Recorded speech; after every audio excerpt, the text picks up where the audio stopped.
بات کریں گے ماہر بین الاقوامی امور احمد حسن عربی صاحب ہمارے ساتھ موجود ہیں. بہت شکریہ سر آپ کا. جو صورتحال بن گئی ہے اس وقت اور جواب ایک ایران کی جانب سے آیا ہے، پہلے یہ لگ رہا تھا کہ جیسے خاموشی ہو جائے گی، بہت بڑا نقصان ہو گیا ہے. صورتحال آپ کدھر جاتی دیکھ رہے ہیں اور خطے پر کتنے اثرات ہو سکتے ہیں اس جنگ کے؟ جی بہت شکریہ. دیکھیں جو ایران اور اسرائیل جس ایکویژن میں تھے آج صبح سے واضح طور پہ نظر آ رہا تھا کہ جب اسرائیل نے ایران کے اوپر اٹیک لانچ کیا تو اس کے بعد جو بنجمن نیتن یاہو کی پہلی سٹیٹمنٹ تھی وہ یہ تھی کہ یہ بھی فرسٹ ویو آف اٹیک ہے. اس کے بعد ملٹیپل ویوز آف اٹیکس آئیں گی اور ہم تب تک لڑتے رہیں گے جب تک ہم ایران کا جو نیوکلیئر پروجیکٹ ہے اس کو ختم نہیں کر دیتے. آسان الفاظ میں اس کا مطلب یہ تھا کہ جب تک ہم ایران کو کمپلیٹلی ڈسمینٹل نہیں کر دیتے، ڈس انٹیگریٹ نہیں کر دیتے یا اپنی مرضی کی وہاں پہ رجیم لا کے فٹ ان نہیں کر دیتے. سو ایران کے پاس آج کل کے جو ماڈرن جیو پولیٹیکل انوائرمنٹ ہے جس میں جو ریئل پالیٹک کے اوپر بیس کرتا ہے، جو ہارڈ پاور کے اوپر بیس کرتا ہے، جس میں آپ کی جو ملٹری پاور ہے وہ ڈیسائیڈ کرتی ہے کہ آپ کا فیوچر کیا ہوگا، اس ایکویژن اس سچویشن کے اندر Iran was left with no other option but to retaliate. اور ایران کے پاس مسل اٹیکس کی آپشن تھی، ڈرونز کی آپشن تھی. ڈرونز آپ نے دیکھا وہ اتنی کارآمد نہیں رہی. اور تیسری ایران کے پاس پراکسیز کی آپشن تھی. سو ایران کی جو ریٹیلیشن تھی دیٹ واز مینڈیٹری. ایران کے پاس کوئی اور آپشن تھی نہیں. اب جب ایران نے اٹیک کیا ہے، اس اٹیک کے کیا ریپرکشنز ہیں، اس کا ڈیمیج اسسمنٹ کیا ہوئی ہے. اٹیک اس وجہ سے کیا گیا تھا کہ اسرائیل کو ڈٹر کیا جا سکے. کیا اس میں ایران کامیاب ہوا ہے یا نہیں ہوا؟ نقصان کتنا ہوا اسرائیل کا؟ بظاہر نظر آ رہا ہے کہ اربن سینٹرز کو ہٹ کیا گیا اسرائیل کے، جو کہ اسرائیل کی ہمیشہ سے کمزوری اور ویکنس رہی ہے. سو ابھی اور پھر جیسا آپ نے بتایا کہ اس وقت جو ان کے فائٹر جیٹس ہیں وہ گرنے کی بھی اطلاعات آ رہی ہیں، ان کے اسرائیل کے پائلٹس بھی پکڑے گئے. تو ابھی کچھ دیر کے اندر جب تھریٹ اسسمنٹ ہوگی، ڈیمیج اسسمنٹ ہوگی، تو اس کے بعد کچھ کنکلوسیولی کہا جا سکتا ہے کہ اسرائیل ڈٹر ہوا ہے، نہیں ہوا، اور آگے اسکلیشن ہوگی یا ڈی ایسکلیٹ کرے گا یہاں سے معاملہ. بالکل ٹھیک ہے احمد حسن صاحب. یہاں پر یہ بھی کہیے گا کہ آپ بالکل درست کہہ رہے ہیں کہ تخمینہ لگایا جائے گا، اندازہ لگایا جائے گا، پتہ لگے گا کہ بھائی کتنا نقصان ہو گیا. لیکن اگر ہم اسرائیل کے پوائنٹ آف ویو سے دیکھیں، تل ابیب پر اس طرح کا حملہ اسرائیل کے لیے تو یہی کافی ہے جوابی حملہ کرنے کے لیے. جی دیکھیں، ایک طرف تو یہ بھی ہے کہ اس کے لیے اتنا کافی ہے جوابی حملہ کرنے کے لیے. دوسرا، آپ تھوڑی سی اسرائیل کی سیٹنگ کو بھی دیکھیں. اسرائیل کی گورنمنٹ بنجمن نیتن یاہو رن کر رہے. نیتن یاہو کولیشن گورنمنٹ کے ساتھ ہے. ابھی جو ایران والا معاملہ ہوا اس کے اوپر جو دنیا کے جو اینالسٹ ہیں وہ یہ بات بھی کر رہے ہیں، کیونکہ ایک vote of no confidence type motion Netanyahu کے لیے چل رہا تھا، اس وجہ سے اس نے ایران کو ایز اے بوگی یوز کیا اپنی سیٹ سیکیور کرنے کے لیے.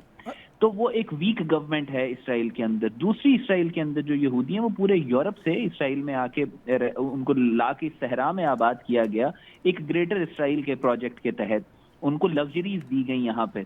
سو وہاں آپ نے دیکھا کہ جب حماس والا واقعہ 7 اکتوبر والا ہوا، اس کے بعد سے جب تھوڑا سا پریشر آیا اسرائیل کے اوپر تو لاکھوں کی تعداد میں اسرائیل کے شہری چھوڑ کے چلے گئے اسرائیل کو، اور وہ بہت بڑا ان کے لیے ایک پریشر بن چکا تھا. سو تل ابیب کو ہٹ کرنا، ابھی تک دونوں آپشنز اوپن ہے اسرائیل کے پاس. یس، اسرائیل ریٹیلیٹ کر سکتا ہے، لیکن دوسری آپشن یہ بھی ہے کہ تل ابیب کی طرف سے اتنا پریشر عوام کی طرف سے اسرائیل پہ آ جائے، لوگ وہاں سے چھوڑنا شروع کر دیں، کیوس ہو جائے وہاں پہ، کیونکہ بہرحال ایک ویک گورنمنٹ ہے اسرائیل کے اندر. تو وہ اسرائیل کو پش کر سکتی کہ اسرائیل اس وقت فی الحال ڈی ایسکلیشن کی طرف جائے. جیسا میں نے کہا، ابھی دونوں آپشنز موجود ہیں. ابھی کچھ کنکلوسیولی نہیں کہا جا سکتا جب تک ڈیمیج اسیسمنٹ نہیں ہوتی. ٹھیک ہے. اس وقت سب سے اہم سوال یہ ہے کہ ایسا کون سا ملک ہوگا جو ان میں ثالث کا کردار ادا کر سکتا ہے؟ امریکہ تو اب نہیں نظر آ رہا کہ جو ایران کو ایکسیپٹیبل ہوگا. اگر ایران کو ایکسیپٹیبل ہوتا تو شاید ایران ابھی میز پر ہوتا. دیکھیں، اب جب جنگ ہوتی ہے، جب وار ہوتی ہے، تو اس میں جو وار کرنے والی پارٹیز ہوتی ہیں وہ ڈیسائیڈ کرتی ہیں کہ جنگ رکے گی یا جنگ آگے بڑھے گی. ثالث کا کردار ادا کرنے والا کوئی بھی ملک ہو سکتا ہے، وہ اتنا زیادہ میٹر نہیں کر رہا ہوتا. یہ فیصلہ ایران نے اور اسرائیل نے کرنا ہے کہ انہوں نے جنگ روکنی ہے یا انہوں نے جنگ کو آگے بڑھانا ہے. اگر انہوں نے جنگ کو آگے بڑھانا ہے تو کوئی دنیا کا ملک ایسا نہیں ہے جو ان کو روک سکے. اگر انہوں نے جنگ بندی کرنی ہے تو کوئی ایسا ملک نہیں ہے کہ جو ان کو جنگ بندی کرنے سے روک سکے. سو ثالث اتنا زیادہ میٹر نہیں کرتا. اگر امریکہ ثالثی نہیں کر رہا تو رشیا ہمیشہ سے ایک اچھا میڈیٹر رہا ہے. China can intervene and mediate. تو بہت سارے کنٹریز ہیں جو میڈیٹ کر سکتے ہیں، لیکن ڈپینڈ یہ کرتا ہے کہ ایران کا اسٹریٹجک تھاٹ پروسیس اس وقت کیا ہے اور اسرائیل کا ریٹیلیٹری جو تھاٹ پروسیس اسٹرائکس کے بعد ہے وہ کیا ہوگا. جی سر، ایران اور اسرائیل کی فوجی طاقت کا اگر ہم مجموعی توازن کا اندازہ لگائیں تو وہ کیا ہو سکتا ہے، اور آپ کیا سمجھتے ہیں کہ کون سی فوجی طاقت جو ہے وہ کس پہلو پر برتری رکھتی ہے؟ دیکھیں، ایران اور اسرائیل جو ہے، اسرائیل کا ایک اپنا ایک ایجنڈا ڈریون ان کا جو ملٹری پاور ہے، ان کی ایک ایکسپینشنسٹ آئیڈیالوجی ہے اسرائیل کی. وہ فزیکل ایکسپینشن چاہتے ہیں. وہ سیریا کو کے اوپر اپنا، اسرائیل دنیا کا وہ واحد ملک ہے جس کا ڈیفائنڈ بارڈر نہیں ہے، اور اس کا ہمیشہ سے بارڈر بڑھتا چلا جا رہا ہے، اور اس کی اس حساب سے اپنی فورس ہے جس کو اس نے وہاں پہ اسٹیشن کیا ہوا ہے. دوسری طرف ایران جو ہے، ایران اپنا ایک ان کا اسٹریٹجک تھاٹ پروسیس ہے جس میں وہ پراکسیز کو لے کے آتے ہیں، میزلس کو لے کے آتے ہیں، اور وہ اسرائیل سینٹرک ہے کہ اسرائیل کے تناظر میں انہوں نے اپنی ساری ملٹری اکوپمنٹ جو ہے اور وہ ڈیولپ کیا ہوا ہے سارا. سو دونوں ملکوں کا جو اسٹریٹجک تھاٹ پروسیس ہے اس میں زمین آسمان کا فرق ہے. ایران کا ظاہر ہے ایک ڈیفینسو جو اسٹریٹجک تھاٹ پروسیس ہے، اور اسرائیل کا ایک ایگریسو اسٹریٹجک تھاٹ پروسیس ہے. تو اسی حساب سے ان کا ملٹری اکوپمنٹ ہے، اسی حساب سے ان کے جو وارفیئر ٹیکنیکس ہیں. اور وہ آپ کو اس کانفلکٹ کے اندر بھی واضح طور پر آپ نے دیکھا کہ ایگریسر اسرائیل ہی تھا، اور ایران نے ابھی بھی جو ریٹیلیشن ہی کی ہے اور ایک ڈیفینسو پوسچر کے تحت ہی کی ہے.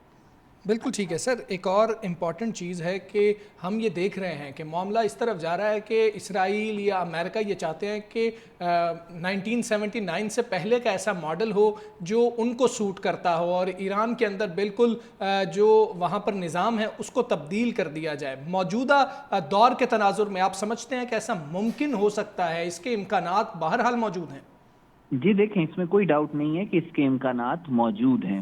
اس میں آپ نے دیکھا کہ اسرائیل نے جو اپنا اس آپریشن کا نام رکھا وہ رائزنگ لائن رکھا تھا، اور وہ اشارہ تھا رضا پہلوی کی طرف، جس کے جھنڈے کے اوپر بھی ایک شیر کا ایمبلم ہے. اور آپ نے دیکھا کہ پچھلے 24 گھنٹوں میں جیروسلم پوسٹ جو کہ موساد کا ایک ماؤتھ پیس ہے، اس نے بہت زیادہ کور کیا ہے رضا پہلوی کی ٹویٹس کو، اس کے آرٹیکلز کو، اور جس طریقے سے اس کو پذیرائی دی ہے، جس طریقے سے اس کو پرولیفریٹ کیا ہے، جس میں وہ یہ کہہ رہا ہے کہ ہم نے رجیم کو چینج کرنا ہے، اور میں آپ کے ساتھ، ایرانیوں کو کہہ رہا ہے کہ میں آپ کے ساتھ کھڑا ہوں، ہم نے یہاں سے اسلامسٹ جو ہیں ان کو نکالنا ہے. اور جس طریقے سے اس کو اسرائیل نے باقاعدہ طور کے اوپر پروموٹ کیا ہے، اٹس اے کلیئر انڈیکیشن کہ یہ جو اسرائیل نے اٹیک کیا تھا ایران پہ، اس کا مقصد جو تھا وہ یہی تھا کہ انہوں نے ایران کے اندر ایک ریجیوم چینج لے کے آنی ہے، اور وہ اس کے اوپر پچھلے 5-10 سال سے کام کر رہے ہیں. آپ نے ایران کے اندر جو ان کے پریزیڈنٹ کے ساتھ ہوا، جو فارن منسٹر کے ساتھ ہوا، جو ان کے ملٹری آفیسرز کے ساتھ، پوری ملٹری کی قیادت کو انہوں نے وائپ آؤٹ کر دیا. یہ سارے کا سارا اس طرف اشارہ ہے کہ یا تو ایران کو کمپلیٹ ہیڈ لیس کر دیا جائے گا، یا پھر جو اسرائیل کا پلان ہے کہ ایران کو ہیڈ لیس کرنے کا، یا پھر اس میں اپنی مرضی کا ایک پپٹ لا کے بٹھایا جائے گا جس کو پھر اپنے حساب سے یہ استعمال کر سکیں. تو یہ دونوں آپشنز جو ہیں اس کو یہ اچیو کرنا چاہتا ہے اسرائیل. ایران ظاہر ہے اس پہ ریٹیلیٹ کرے گا، اور ایران نے آج جو ریٹیلیشن کی ہے اس کے بعد ایک کلیئر میسج بھیجا ہے کہ we will fight and we will take the fight to the اسرائیلیز.